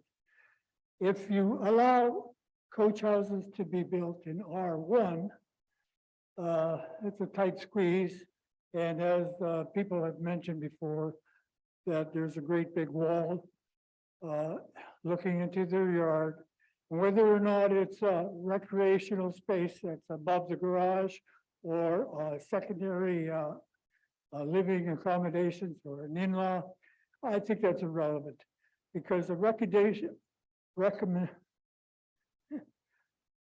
recreational space can be changed into a living space without an inspector coming by to inspect the proper use. So my suggestion would be when a development comes in an R1 for a coach house, if it's large enough to build a coach house, I'm not opposed to coach houses. Okay, I live in an R2. Go ahead, build one. If one comes in from an R1, I highly recommend that the property owner subdivide and build a secondary house or a second house on their property. The advantages for the village is that they create another property, so they have to pay a fee. I think last I remember was about $30,000 for creating a separate property. So if somebody in R1 wants to build a coach house, I highly recommend that they be put in a position where they subdivide their R1 property and build another R1 house. Therefore, eliminating this issue about 50-foot walls encroaching on people's property next door and so on. Thank you. Just a recommendation.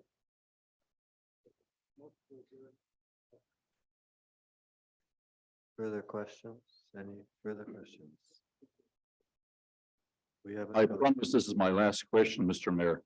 I was listening attentively to the discussion about the proposed garage. And then I heard a discussion about the sewer connection that turned up on some plans. And I thought, why do you need a sewer connection for a garage with a rec room above? If you're playing ping pong or pool, do you really need a toilet there when you have a toilet in the house next door? And then I started thinking about all of these garages that have suddenly popped up all over the village. And one example, I think on Naismith, it turned out to be not a rec room, but an actual suite. And the owners moved into the suite long before they built the house. So it wasn't even an accessory use, it was a primary use and was billed or permitted as an accessory use.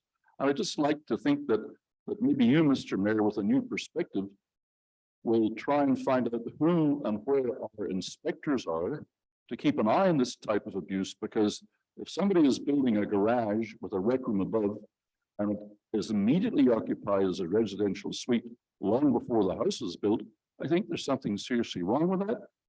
When I've asked at the village office for an explanation, they say, oh, we don't actually inspect or go around and look at anything. All we do is respond to complaints. Well, that's not good enough. Everybody in the municipal corporation, the mayor, the councillors, and all the staff are responsible for upholding the bylaws. And if they see an obvious bylaw violation, in my opinion, it is their responsibility to see that that is dealt with.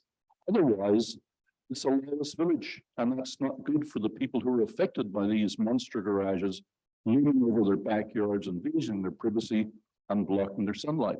You really need to crank up the supervision and enforcement and get some people out there looking at what is actually going on, because it's not, in my opinion, good enough to just say, oh, nobody complains, so we just let them do whatever the heck they want. Thank you. Thank you.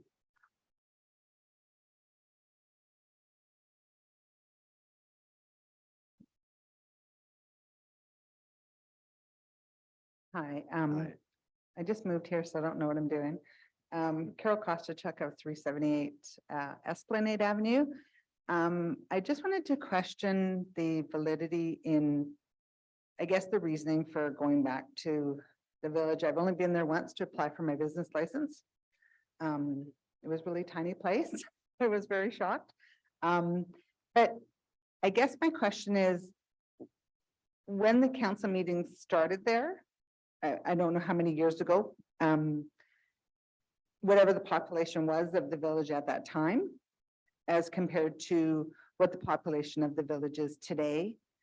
And so in retrospect to the percentage of increase of people that are now living here full-time compared to what it was when it first started being there, the difference in the ratio would make it seem that if it only held enough for 20 people, whereas, not my office, so I can't do math right now. Okay, thank you. It just seems like the increase in the interest in the village would seem that it would be conducive to make it available for us to be a part of this. Thank you. Thank you.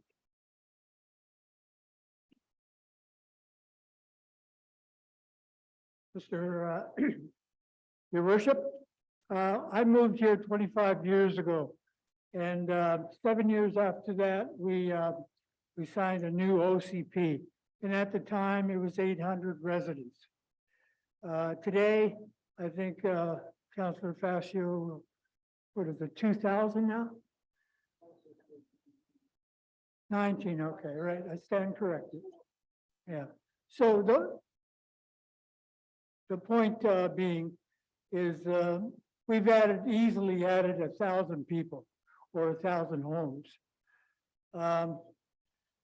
In 2007, 2008, the village office may have been appropriate. And although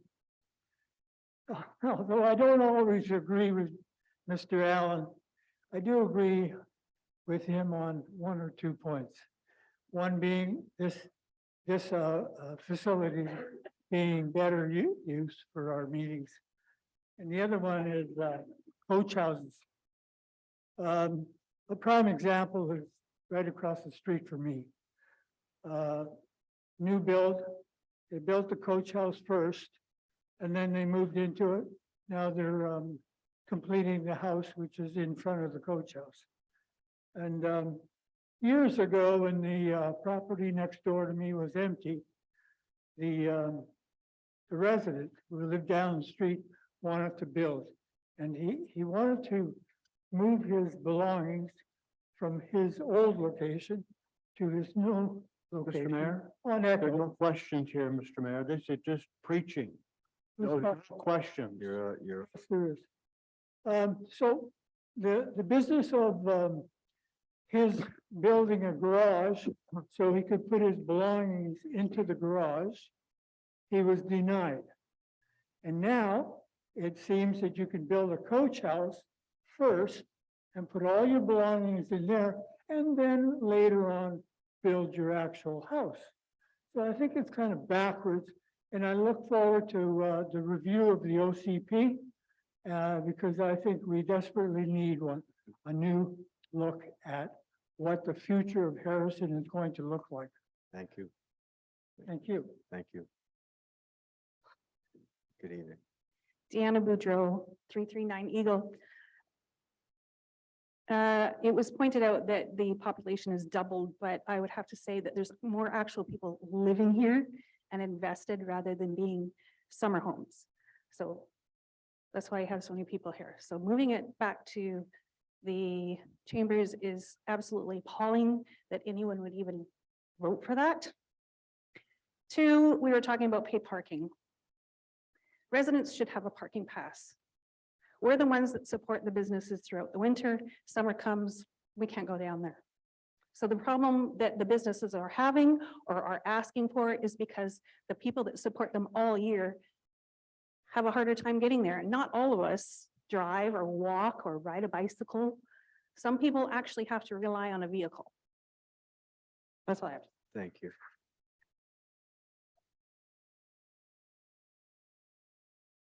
Mine is addressing the coach house, carriage house again. It's also the continuity of the look of our village. I live on 637 Schooner Place. The house that is being built next to me started off with a light fixture that had to be moved that the actual builder told me he knew, but he had it moved. So now I have a light glaring in my bedroom window. That's okay. It also does not look like anything on our street. 5 bedrooms up, 3 bathrooms, and it's basically a monstrosity on our street. Everybody else on our street had to follow a code, a look, the aesthetic of what it was. I also now have a husband that's in a wheelchair, and the pathway that is supposed to be even with mine, with a space between it of gravel, is this much higher than my walkway. So now all the water from the flat roof, all of ours, it comes down. This winter I had ice, everything. When I asked about it, nobody said, nope, I had no recourse. I couldn't do anything. Hands are tied. Came from wherever. Nobody listened. Same with when my neighbor had the big thing built behind him. Nobody listened. I think that's our biggest thing. Why we want to be in the hall. We want to be seen. We want to be heard. Are you afraid of us? Are you afraid of us coming out to speak to you, to ask us, to ask questions, to find out why we have to have this next to us before it gets to that point that there's nothing nobody can do about the thing beside me now? I have complained about garbage. Bylaw has been out there. They have buried garbage in the foundation. Nobody does anything. I've asked the question. That's why we come out. It's our village. We just want to know. We want to know if we can do something. If we can't do something, we want to know why. That's why we come out. That's why we address you. You made us the enemy. We're not the enemy. We're the people that are trying to support you, that voted for you. If you don't listen to us, why should we vote for you next time around? Why would we? Right now, but the only, from what everybody sees and hears and does, the only person we like is our mayor. That's pretty sad. Very sad. Well, I'm sure you're all great people, but we would like you to work for us, please. Thank you.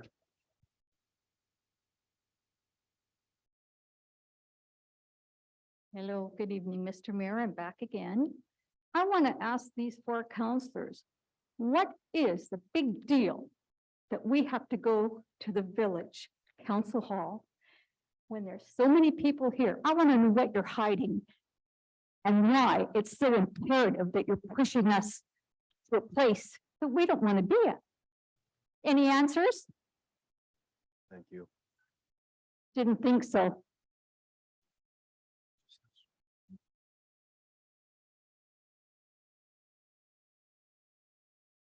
Further questions? Is there any questions on Zoom? For anyone on Zoom, if there's any questions, please use the raise your hand feature and we'll unmute you.